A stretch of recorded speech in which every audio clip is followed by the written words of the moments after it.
ही लोकशाही ही मला मान्य नाही.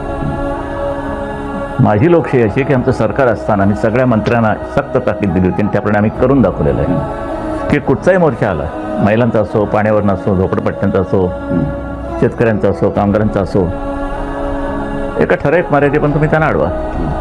लाठीमार वगैरे काही भानगडे पडायचं नाही, पोलिसांची दंडेली नाही, काही नाही.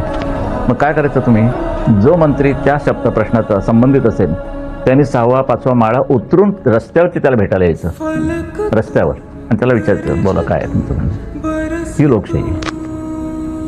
म्हणजे निवडून येण्याच्या अगोदर काय तुम्ही लावता झुकता वगैरे वगैरे ते कायमचंच राहिलं पाहिजे. नाही तर निवडून आलं तर तुम्ही कोण आम्ही कोण, आता मला वेळ नाही, मग पियाला भेटा, पियाकडे द्या, त्याने कागद दिला ते हे पियाला सांगा हे जरा बघा, मग तू कशाला बसला इकडे, तोच बघेल. असं तुम्हाला दिसतं की कडाडून पडतात. करेन, बघेन, चौकशी करतो, पाहतो, फाईल माझ्याकडे आली नाही, मलाही नको आहेत उत्तर. ही नोकरशाहीची उत्तर मला नको. तुम्ही वैयक्तिक लक्ष दिलं पाहिजे त्यामध्ये त्या मंत्र्यांनी, नाहीतरी तुला काय काम असतं.